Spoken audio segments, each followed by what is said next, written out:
Bonjour à tous, vous êtes les bienvenus. Aujourd'hui, nous allons voir une utilisation de Microsoft Excel pour tableau de multiplication. Cette application, vous pouvez l'utiliser par exemple pour vos élèves, pour vos enfants, pour vos amis. Comme ça, vous allez voir à quel point table de multiplication elle est connue par cœur. Un premier nombre là, puis un deuxième nombre. Et là, c'est le résultat. Et puis, je vais faire 6 fois 8. C'est 48. Immédiatement, j'ai remarque bravo. Donc, comment j'ai fait cette formule-là? C'est une formule de condition. Si premier nombre A2 fois ce deuxième nombre égale au troisième nombre. Troisième nombre, c'est C2. Je fais point virgule. Je fais bravo. Ou bien réponse juste. Sinon, dans ce cas-là, on va faire pour être plus encourageant, plus positif, on peut écrire essayer encore. Et si vous voulez faire à l'américaine, try again. Pas encore. Vous pouvez écrire pas encore. Et je ferme la parenthèse. Donc, qu'est-ce que j'ai fait là? J'ai fait une condition. Là, c'est bravo. Si j'écris un nombre ici, 5, et là, 9. Si l'élève me dit 50, le résultat, je n'ai pas ici encore la décision parce que je n'ai pas copié cette formule-là. Je n'ai pas encore copié cette formule-là en bas. Ah, voilà. Bravo, parce que ce sont des cellules vides. 0 fois 0 donne 0. 0 fois 0 donne 0. Donc là, pas encore. Autrement dit, le résultat n'est pas vrai. 5 fois 9, ce n'est pas 50. Si je fais 45, le résultat, c'est bravo. Voilà. Donc ici, on va faire une façon pour cacher ce résultat-là. Déjà ici, c'est suffisant. Déjà, c'est suffisant ici. Mais si vous voulez encore bien faire votre travail, vous pouvez dire que si les deux cellules sont vides, n'affichez rien. Donc on va faire ici. Je fais tout. Et cette cellule A2 égale vide, point virgule. Cellule B2. Pardon. J'ai pas encore. Voilà. Cellule B2. B2 égale vide. Dans ce cas-là, qu'est-ce que je vais faire?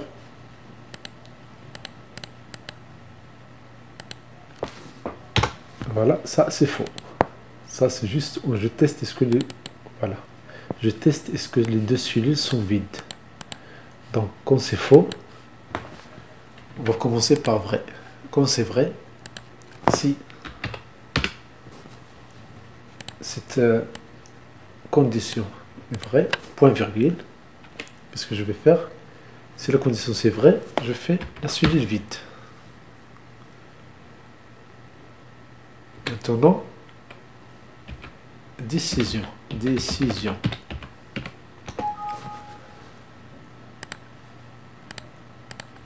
Donc je prends cette forme, je la copie ici.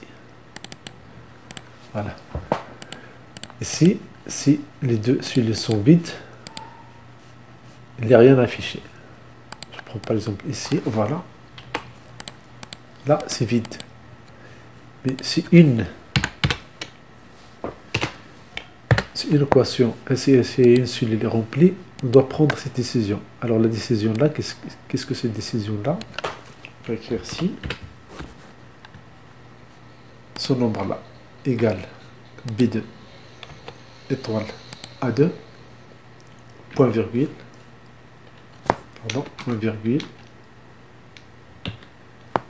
la valeur c'est vrai, on va faire bravo entre guillemets, point virgule, si le résultat est faux, point virgule, ce qu'on va faire, il faut écrire essayer encore. J'ajoute une autre parenthèse enfin, et voilà. Donc je recopie cette formule-là. Je prends toute cette table-là et je la mets en forme. Donc si je fais ici 5, 1 fois 5, c'est pas 45, mais c'est 5, et voilà, c'est bravo. Si je mets ici 8, et là 9, bien 8, voilà, 8 fois 8, c'est encore, parce que je n'ai pas encore rempli, c'est 64. Bravo. Si je mets 3, si l'élève 3, 7, il m'en donne 20.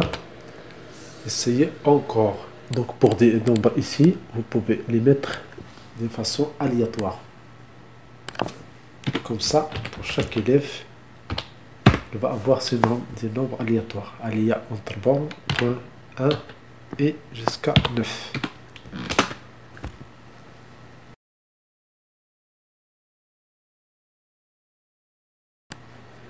Dans ce cas-là, qu'est-ce que je vais faire? Je vais prendre F9. Je prends ce nombre-là, CTRL C, et puis collage spécial, et je passe à collage spécial, prend valeur, et voilà. Et je donne à l'élève de répondre à ça. S'il répond 3 fois 5, mais il me met 6, c'est faux, c'est encore. Si 2 fois 1, il me dit 2, c'est oh, bravo. 6 fois 5, 30, voilà, et voilà. Donc voilà la formule ici. Maintenant, on peut faire une autre feuille. On va calculer les réponses justes et les réponses fausses. Les réponses justes, on va faire NP. Si la plage, c'est celle-là. C'est la plage des remarques. Point virgule. La réponse juste, c'est quand c'est écrit ici, bravo. Et je ferme, CTRL entrée, et j'ai le résultat. Et pour la réponse fausse, on va écrire des remarques, point virgule, et je vais écrire essayer encore entre guillemets. Et voilà le résultat.